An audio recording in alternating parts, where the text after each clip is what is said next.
यह कहानी 5000 साल पहले की है, जब पुराने मिस्र में एक निर्दय राजा ने वहां के सभी कबीलों को खत्म करके पूरे इलाके पर कब्जा करने की ठान ली थी। उसका सबसे बड़ा सहारा थी एक सुंदर लेकिन खतरनाक जादूगरनी। लेकिन उस राजा के खिलाफ खड़ा होता है एक निडर योद्धा जो उन्हीं मजबूर कबीलों में से था। क्या वह योद्धा अपने लक्ष्य को हासिल कर पाएगा और वह जादूगरनी से कैसे निपटे, यह सब आज की इस कहानी में जानेंगे। कहानी की शुरुआत में हम हजारों साल पहले की एक झलक देखते हैं। उस समय मिस्र में लोग कबीलों में रहते थे और पिरामिड बनाने का दौर शुरू भी नहीं हुआ था। लेकिन उसी दौर में वहां एक खतरनाक कबीला आया जिसका सरदार मेमन था। उसने वहां के सभी कबीलों पर हमला करके अपना कब्जा जमा लिया। असल में मेमन की इन सारी जीतों की असली वजह थी उसकी जादूगरनी कसांड्रा। कसांड्रा अपनी शक्तियों से भविष्य में होने वाली जीत या हार के बारे में पहले ही बता देती थी और मेमन उसी के हिसाब से अपनी योजना बनाता था। अब वहां सिर्फ कुछ ही आजाद कबीले बचे थे जो छुप छुप कर अपनी जान बचा रहे थे। इन बचे हुए कबीलों के सरदार भी अब मेमन से युद्ध करने से डरते थे। इसकी सबसे बड़ी वजह थी जादूगरनी कसांड्रा, क्योंकि वे अच्छे से जानते थे कि कसांड्रा के रहते हुए कभी भी मेमन से जीत नहीं सकते। लेकिन उनमें से एक कबीले का सरदार जिसका नाम फिरौन था, वह अभी भी ममनों से लड़ने का इरादा रखता था। इसीलिए वह एक कबीले के 3 जांबाज योद्धाओं को बुलाता है जो बेहद खतरनाक थे। उनमें से सबसे बेहतरीन योद्धा का नाम था मथा यास। फिरौन उन तीनों से कहता है कि वे मेमन की जादूगरनी कसांड्रा को मार दें। इसके बदले में वह अपने खजाने के बचे हुए आखिरी बेशकीमती पत्थर उन्हें देता है।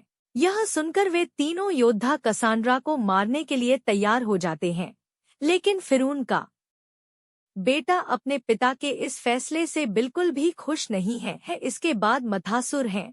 अब वे तीनों वहां पहुंच जाते हैं जहां ममनो और जादूगरनी कसांड्रा रुके हुए थे। वहां पहुंचकर वे कसांड्रा को ढूंढने लगते हैं। लेकिन इससे पहले कि वे कसांड्रा को ढूंढ पाते, अचानक ममनो के सैनिक उन पर तीरों से हमला कर देते हैं। मथा यास किसी तरह बच जाता है, लेकिन उसके दोनों साथियों को तीर लग जाते हैं।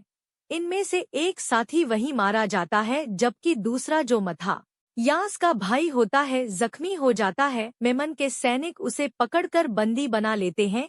दूसरी तरफ मथा यास किसी तरह जादूगरनी कसांड्रा तक पहुंच जाता है और उसे मारने ही वाला होता है। लेकिन तभी कसांड्रा कहती है, तुम्हारे साथ धोखा हुआ है। इससे पहले कि मथा यास कुछ समझ पाता, वहां मेमन के सिपाही आ जाते हैं।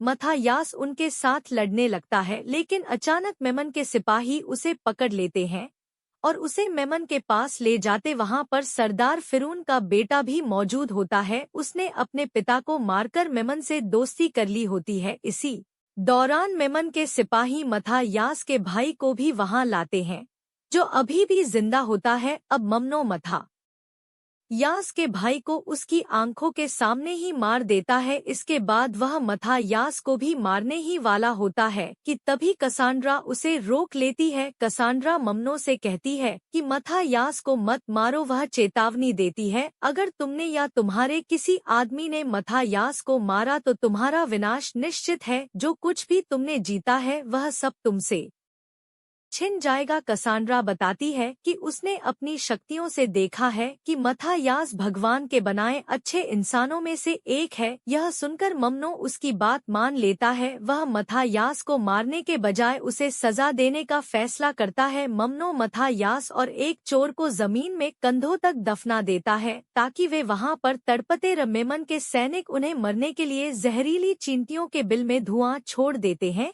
जिससे जहरीली चींटियां बाहर आ जाती हैं। ये चींटियां इतनी खतरनाक होती हैं कि किसी इंसान को कुछ ही मिनटों में कंकाल बना सकती है। लेकिन इससे पहले कि चींटियां मथा यास तक पहुंचे, मिट्टी में दबा हुआ चोर किसी तरह खुद को आजाद कर लेता है। वह मथा यास को भी मिट्टी से बाहर निकालने में मदद करता है, जिससे मथा यास की जान बच जाती है। अब मथा यास ममनो और उसकी जादूगरनी कसांड्रा को मारकर अपने भाई और साथी की मौत का बदला लेने के लिए मेमन के राज्य की तरफ बढ़ने लगता है। वहीं दूसरी तरफ मेमन को दिखाया जाता है, जो कसांड्रा से कहता है कि वह बाकी बचे हुए कबीलों पर हमला करके उन पर अपना कब्जा करना चाहता है, लेकिन करा उसे रोकती है और कहती है लड़ाई और खून खराबे से कभी किसी का भला नहीं हुआ है। इस पर मेमन जवाब देता है, मैं पूरी दुनिया पर राज करना चाहता हूँ और जब मैं सारी दुनिया जीत लूंगा तब मैं तुमसे शादी करूंगा। कसांड्रा कहती है, अगर मैंने तुमसे रिश्ता जोड़ा तो मेरी सारी शक्तियाँ हमेशा के लिए खत्म हो जाएंगी। मेमन जवाब देता है, जब मैं पूरी दुनिया को जीत लूंगा तब हमें तुम्हारी शक्तियों की जरूरत नहीं पड़ेगी। वहीं दूसरी तरफ मथायास और वह चोर ममनों के राज्य में पहुंच जाते हैं।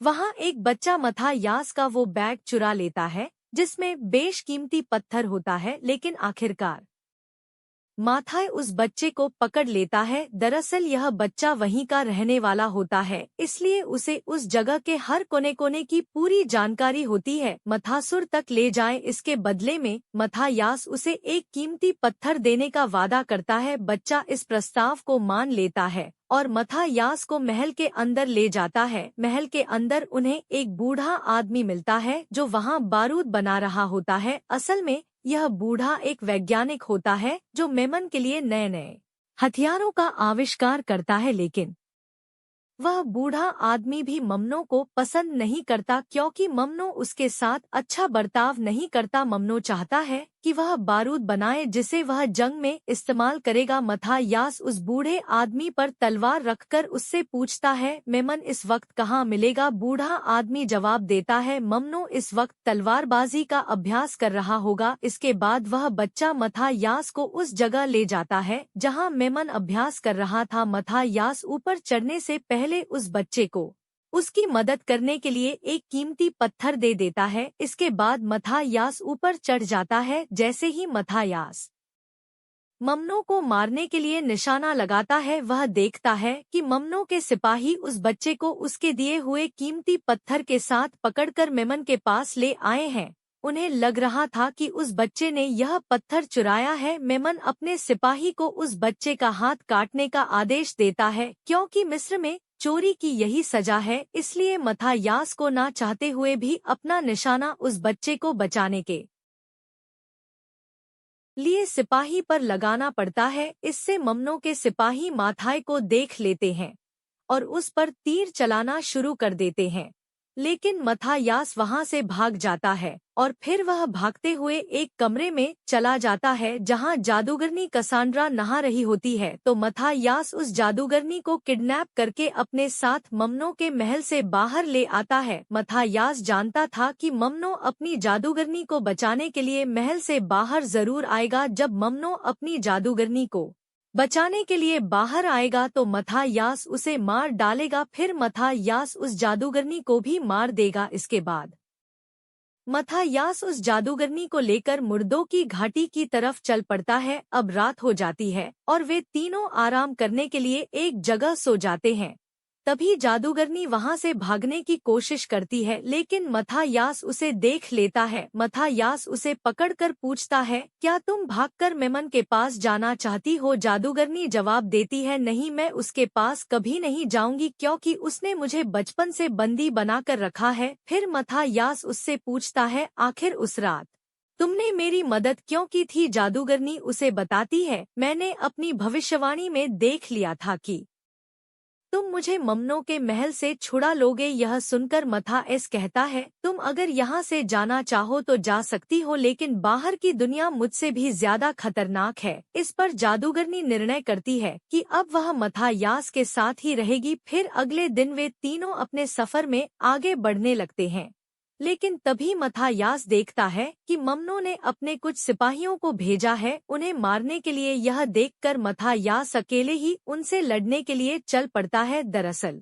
मथायास को पता होता है कि रेगिस्तान में बहुत जल्दी तूफान आने वाला है, इसलिए वह अपनी आंखों में एक पट्टी बांध लेता है ताकि रेतीले तूफान से अपनी अपनी आंखों को बचा सके। जैसे ही मथायास उन सिपाहियों के करीब पहुंचता है तभी उसके पीछे से एक बहुत बड़ा रेतीला तूफान आ जाता है जिससे ममनों के सिपाहियों को कुछ भी नहीं दिखता। इसका फायदा उठाकर मथायास एक एक करके ममनों के सभी सिपाहियों को मारने लगता है, लेकिन तभी मेमन के कमांडर को एक गुफा नजर आती है तो वह जल्दी से अपने बचे हुए सिपाहियों को लेकर उस गुफा के अंदर चला जाता है। फिर मथायास भी उनके पीछे गुफा में चला जाता है। अंदर आने के बाद मथायास एक एक करके उन बचे हुए सिपाही को मार देता है। यह सब देखकर मेमन का कमांडर डर के मारे अपनी जान बचाकर उस गुफा से बाहर निकल आता है तो मथायास उसे पकड़ लेता है, लेकिन वह मरने से पहले मथायास को एक तीर मार देता है। दरअसल यह तीर मेमन ने उसे दिया होता है, जिसमें बिच्छू का जहर लगा हुआ था, जिससे मथायास के पूरे शरीर में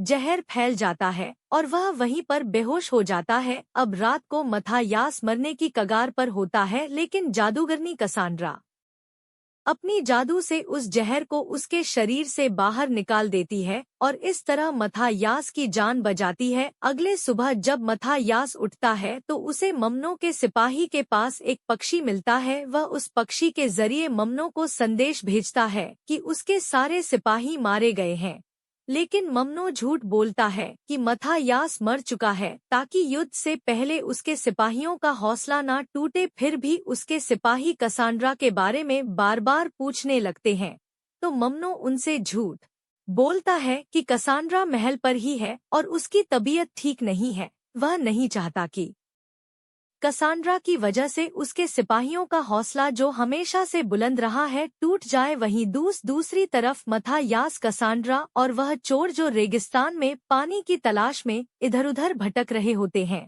तभी वहां एक धमाका होता है। वे देखते हैं कि यह वही बूढ़ा आदमी है जो महल में मेमन के लिए बारूद बना रहा था और अब वह बारूद बनाने में सफल हो गया है। असल में वह बूढ़ा आदमी भी महल से भागकर यहाँ आ गया है, क्योंकि मेमन को पता चल गया था कि उसने मथायास की मदद की थी। अब वह बूढ़ा आदमी कसांड्रा को देखकर बहुत खुश होता है। इसके बाद ये चारों मिलकर पानी की तलाश में आगे बढ़ने लगते हैं।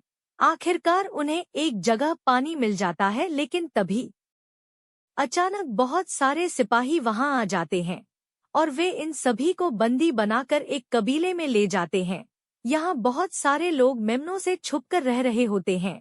तभी उस कबीले का सरदार बाहर आता है, जिसे मथायास पहले से जानता था, लेकिन ये दोनों एक दूसरे को बिल्कुल भी पसंद नहीं करते थे। अब कबीले का सरदार उन सभी को मारना चाहता है, लेकिन तभी उस कबीले की रानी आकर उसे ऐसा ना करने के लिए कहती है। कबीले का सरदार नहीं मानता और अपने सिपाहियों से कहता है, जादूगरनी कसांड्रा को मेरे पास लाओ। तब मथायास कहता है, जो भी जादूगरनी कसांड्रा के पास आएगा उसे पहले मुझसे लड़ना होगा। इससे कबीले के सरदार को गुस्सा आ जाता है और वह मथायास से लड़ने के लिए आगे बढ़ता है। अब मथायास और कबीले के सरदार के बीच लड़ाई शुरू हो जाती है। कबीले का सरदार मथायास पर भारी पड़ रहा था, लेकिन इतना ताकतवर होने के बाद भी आखिरकार मथायास उसे हरा देता है। फिर मथायास उससे कहता है, हम दोनों का दुश्मन एक ही है और वो है मेमन, इसलिए हमें मिलकर उसके खिलाफ लड़ना चाहिए, ना कि आपस में। कबीले का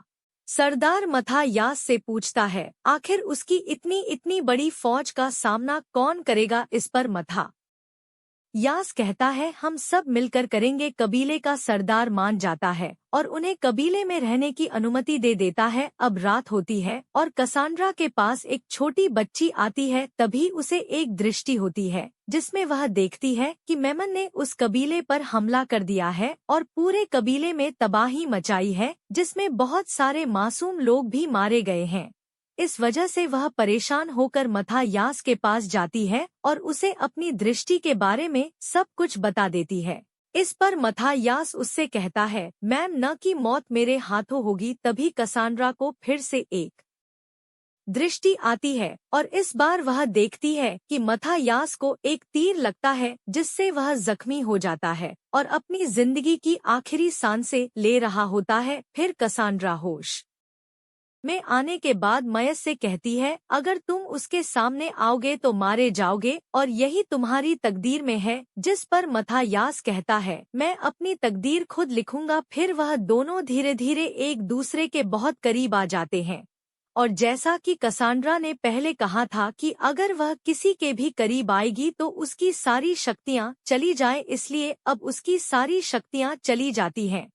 अब रात को ही कसांड्रा वहां से मथायास की ऊंट को लेकर मेमन के महल की ओर निकल जाती है क्योंकि वह यह नहीं चाहती कि उसकी वजह से कबीले के मासूम लोगों की जान जाए। अब अगली सुबह जब मथायास को यह पता चलता है कि जादूगरनी कसांड्रा वापस महल चली गई है तो वह उसे बचाने के लिए अकेला ही महल की तरफ जाने लगता है, क्योंकि वह यह नहीं चाहता कि कसांड्रा फिर से ममनों की कैदी बन जाए। लेकिन कबीले का सरदार उसे अकेले जाने नहीं देता और कहता है, हम भी तुम्हारे साथ जाएंगे। वहीं दूसरी तरफ मेमन के महल में सभी लोग आनंद कर रहे होते हैं और मेमन के सिपाही बार बार उससे जादूगरनी कसांड्रा के बारे में पूछ रहे होते हैं, क्योंकि अगले दिन उन्हें युद्ध में जाना है। लेकिन मेमन के पास इसका कोई जवाब नहीं होता और वह उनसे फिर से झूठ बोल देता है कि वह बीमार है। इतने में ही वहां पर कसांड्रा आ जाती है और मेमन से कहती है, कल जंग में आप जीत जाओगे, आपके दुश्मन कल खुद यहाँ पर आएंगे जिन्हें आप आसानी से हरा दोगे। लेकिन मेमन को अब कसांड्रा पर शक हो जाता है, क्योंकि उसे लगता है कि कसांड्रा ने अपनी शक्तियाँ खो दी हैं।